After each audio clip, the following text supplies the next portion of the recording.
Hi, this is Ryan Saddam. I'm the Chief Experience Officer at Client Savvy. Welcome to another knowledge sharing module as part of the CXps community. This week we have Alex Merbach from Faith Technologies, who's sharing with us his story on applying the 80-20 principle to his CX strategy. Some great insights and some really good business returns. Wonderful story. Thanks for joining us. Before we turn that over to Alex, I do want to remind everybody we have a live Q&A this Friday. So if you would like to register for the Q&A with Alex, you can do so at clientexperience.org. We also have an interactive online activity through the Mural platform that we've been using through all these knowledge sharing modules.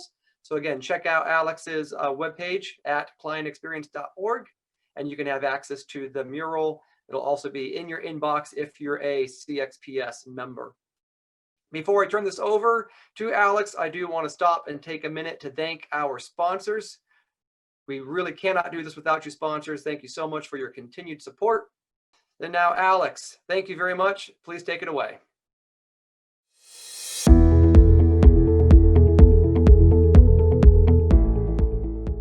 Greetings, CXps community. Excited to be here. Today we're going to be talking about applying the 80-20 principle to your client experience strategy. We're going to walk through the principle in general, where it came from, different areas of the business world that it can apply to. Then we're going to do a short activity example of how you can start 80-20ing, make it a verb, your business, whether it's your entire company as a CEO or your individual book of business as a sales rep. There's a lot of different ways that you can apply the 80-20 principle to your business. So we'll talk through that. I'm going to go through a little bit of a journey of Faith Technologies, how we've applied it to our business, specifically around profitability and how we've tried to pair profitability up with the client experience. Excited to jump into that, and then towards the end of the presentation, I'll leave you with a little bit of where Faith is heading on this journey. We're constantly evolving, trying to further apply 80-20 and where we're headed with the client experience journey as well. So with that, we'll jump in. The Pareto Principle. So another name for the 80-20 principle. The presentation is, spoiler alert, not going to be about Italian landowners, but back in the late 1800s, early 1900s, Alfredo Pareto actually came up with the principle. And it's amazing how the principle still applies to so many different areas of business and strategy today. So the way this all originated was Pareto observed about 80% of all the land in Italy was owned by only 20% of the people living there. So even though it was a observation early on, pretty amazing how that mathematical equation holds true, or even sometimes greater than that 20%. And we'll jump into that, a lot of different areas in which you can apply this to. The next evolution of that I find really intriguing about the 80-20 principle is everyone kind of has expectations in regards to how hard they work and the outputs that should yield. So when we look at expectations, you can apply it to a lot of different things. So quick example, my quarantine haircut, thank goodness we're a little bit beyond the quarantine for the presentation where I'm on video in front of everybody. But I think everyone went through their phase of, okay, I really need a haircut. And for me personally, I had an expectation of how I thought I would look with my buzz cut. I rocked the buzz cut for many, many years in my younger days. And maybe that hairline was closer to where Brad's is in the picture, but maybe not so much anymore. And I had an expectation of how I'd look with my quarantine haircut, and then reality set in and how I actually look. So, joking aside, back to kind of the input of expectations versus the output of expectations. When we look at this next slide, common logic would tell you that, what you put into anything, whether it's a sales effort, a new initiative, that should equal the same level of output. So our slide here, you would think that 20% of whatever you're doing is going to give you 20% yield of your overall success. The reality is, and this is what the 80-20 principle is all based on, the reality is that when you start to really dig in and look at it, you may find that 80% of your output came from 20% of your actions or your input, which fortunately or unfortunately, we'll let you decide when we get through the presentation. That means that 80% of what you're doing is really only yielding 20%. Now, you can apply this, I mentioned, in many different areas of the business. At Faith Technologies, we call our human resources department our talent department. They apply it to the hiring process. They can apply it to the talent pool, career development. Our accounting department can apply it to their business. My role in sales enablement, we take a really close look at our clients, the client's revenue, the client profitability, and some key metrics with that. But it's really something that it's a simple math problem, and once you get down to it, you'll probably be pretty amazed with the truth that's going to ring out of it. So with that, we'll move on to just a quick example. And again, focusing in on profitability a little bit, we'll jump into Faith's journey in a little bit, but something that each of you can do on your own. If you have it in front of you now by chance and you want to start it, feel free. Otherwise, after we're through here, I think it's a pretty simple activity.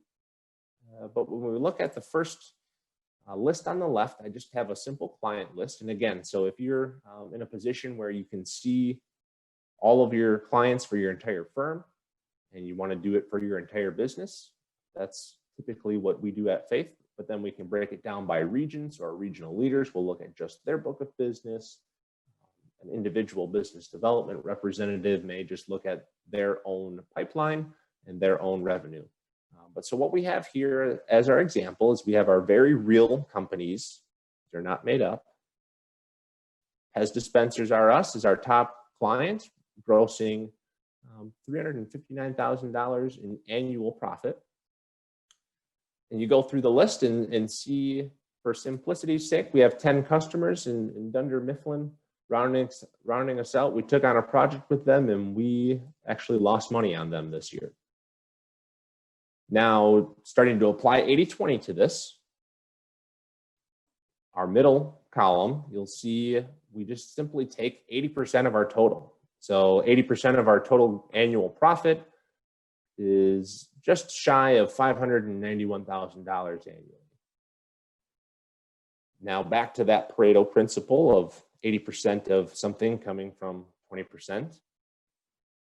What you'll notice, and maybe some of you are a step ahead of me on my math and my 10 clients, but when we get to the image on the farthest right, the list on the right with the highlights, you'll see that 2 of our 10 clients, or 20%, actually equals that 80% of our total annual profit. Now we'll walk through this again with putting a little bit more specific focus on Faith's journey, because that's what we know, and we've got some pretty interesting things we've learned along the way. But I would be really interested to learn, and hear in the Q&A as well, if you were able to do this to either your book or your company, and how true did the principle come in for you? It's a principle. It's not necessarily always exactly 80-20, but typically when I've done this activity with other companies and networking groups, it's pretty darn close, or it's even more extreme, and we'll see some examples of that in just a little bit here. So if you do have something where you have 10 clients and 10% to each of them equals your total profit or something like that, amazing. I really want to hear about it because I've never heard of anything like that. And I think that you should be giving me a presentation on how to achieve it. So would love to hear from you all in the Q&A on how this math problem worked out for either your book of business or your firm. So with that, we're gonna pause on the general principle for just a little bit, and I'm gonna just jump into Faith's journey a little bit and kind of paint the picture of where we've started, where we are today, and then what that means for our business from a profitability standpoint. So Faith's client evolution, we started in 1972, and we were a smaller electrical contractor at that time. Today we're right around 3,000 employees from a scale of magnitude. And at the time when we first started in 1972, we were really all things to all people. Didn't matter whoever called, we were going to service them. So we could be putting in a 300-inch paper machine for some of our long-term clients here in the Midwest. And then a week later, we might get a call from John Smith, and he wants us to install his ceiling fan. And we'd say, okay, we'll be there on Monday. So we were really doing whoever called, taking any type of business that we could. And I think every business, when you're starting off and for a long time after that, you're going to do that. And you're wired to give 100% of your effort to every single client that you have, no matter what their need is, and no matter if you're really servicing them the best, or if someone else could be doing that better. Doesn't matter. You're going to pick up the phone and you're going to answer the call. So we were definitely in that bucket. We're still in that bucket in certain areas and in certain pockets. I believe that will always ring true, especially with human emotion in it. But that's really the starting point for all of this. After that, and this really starts this image, and when we split back this is late 2000s when we started focusing in on more of an expertise within markets. So the example here, you'll see that we really have 3 key vertical markets. This is, again, a few years back, but we started saying, what are we really good at? Where's our expertise? Where should we focus? And where should we become really customer or client centric? And these were the 3 vertical markets: industrial, critical technologies, and general building. That was where we focused. That's where our business came from. And that's the way we positioned ourselves to the clients. Now, fast forward to 2020, similar model, but we position our business and our value proposition to our 4 key centers of excellence, with the client at the middle. And, that's always important. I think everyone here attending CXps gets that.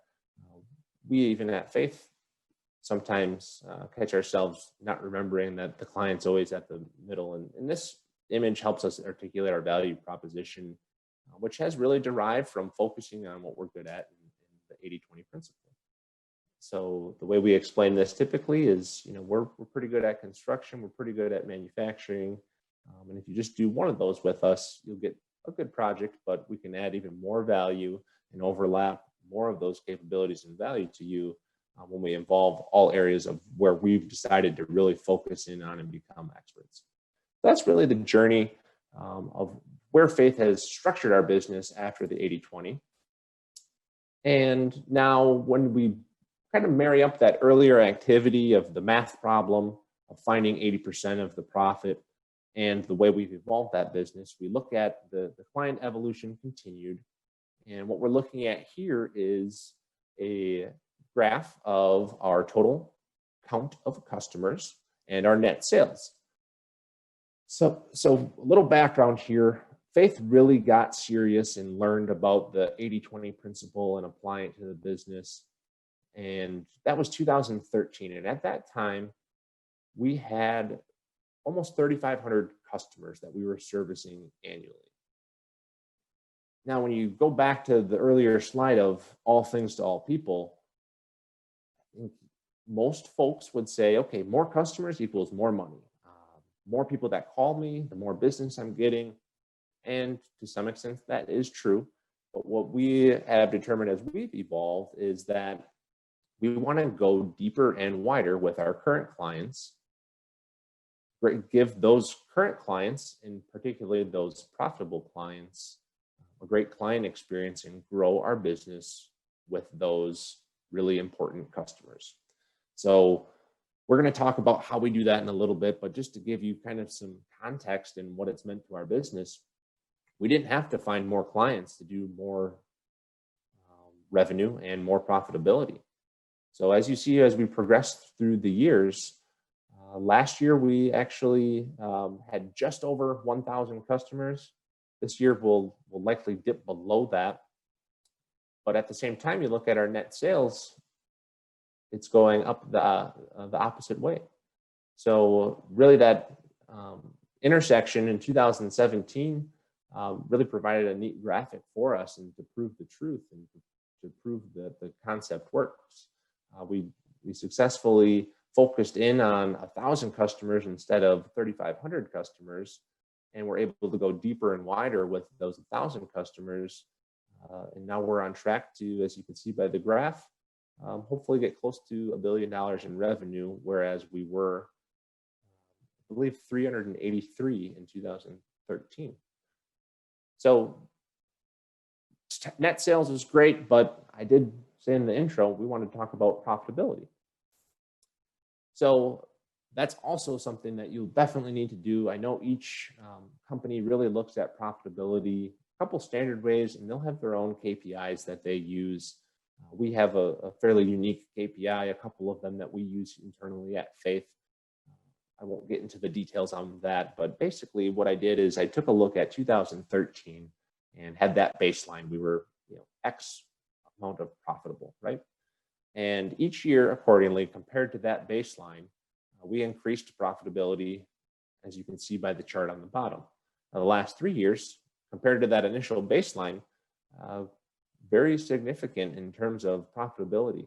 And that, as you know, just enables you to better serve those top clients, make investments, grow your capabilities. I don't need to get into why profit is good, but right here is really proof in the pudding that the 80-20 principle has really evolved our business and changed a lot of lives for our company.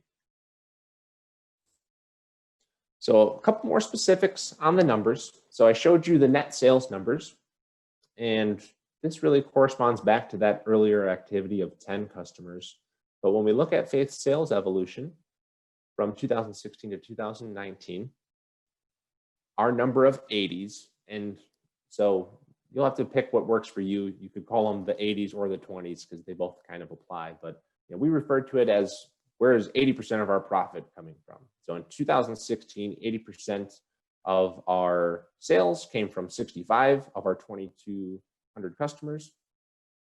From the profit, 47 customers made up 80% of our profit. Now fast forward, continuing to go deeper and wider with customers.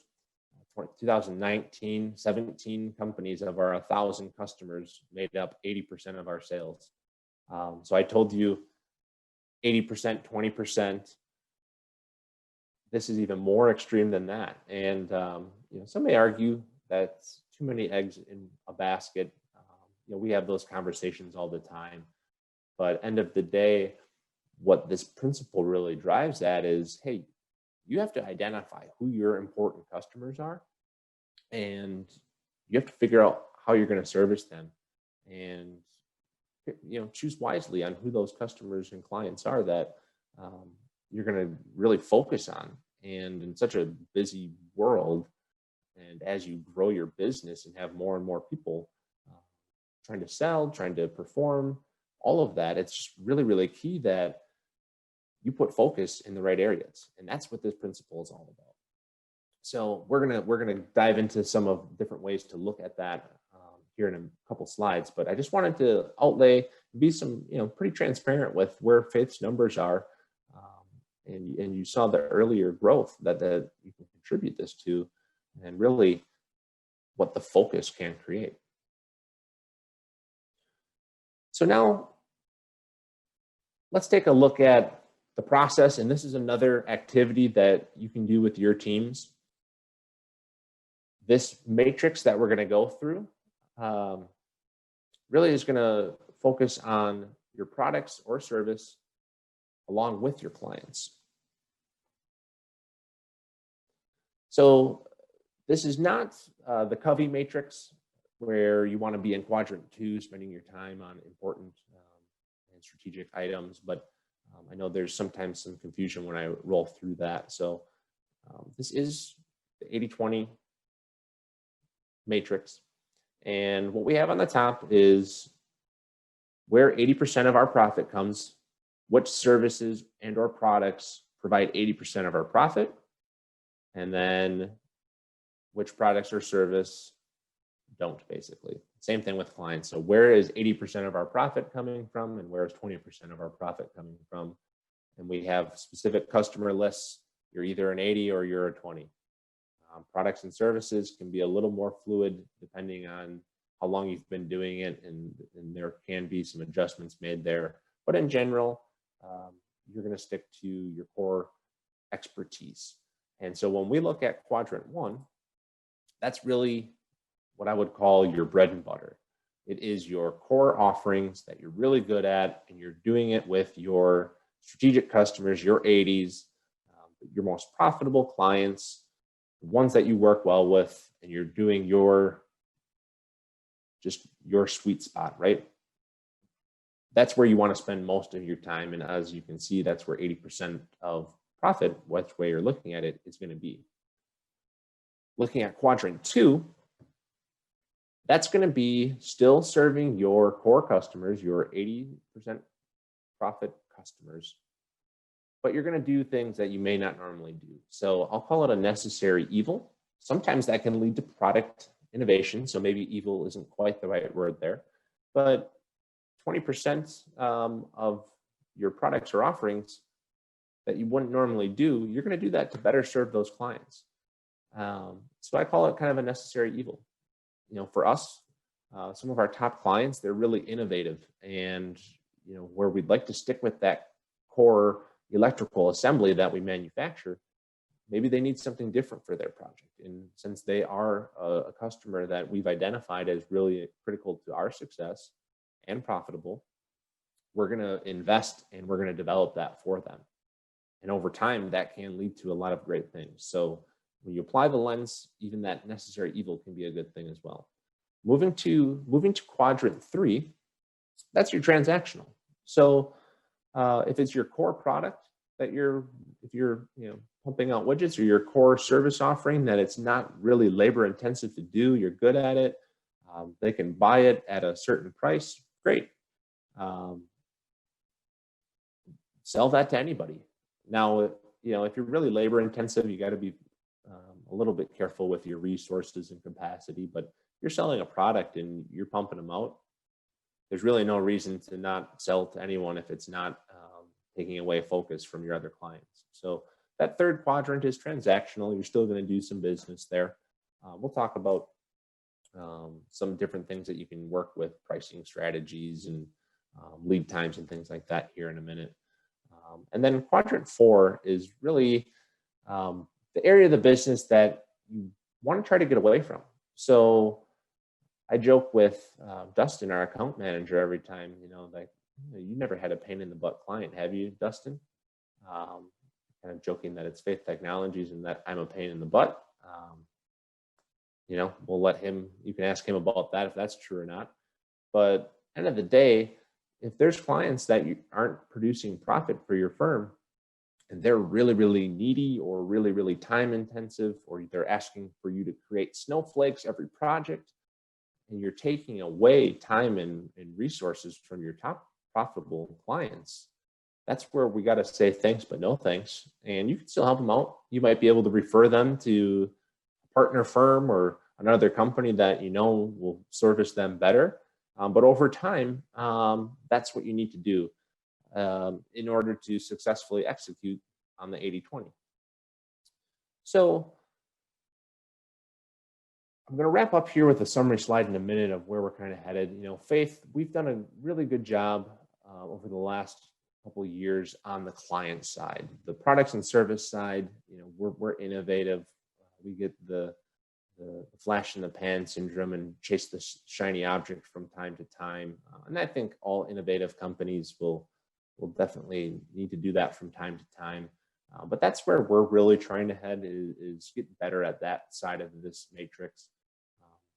But even any type of baby step that you can do, it's amazing what the focus, once you focus and create on those top clients, what you can do from a profitability and growth standpoint.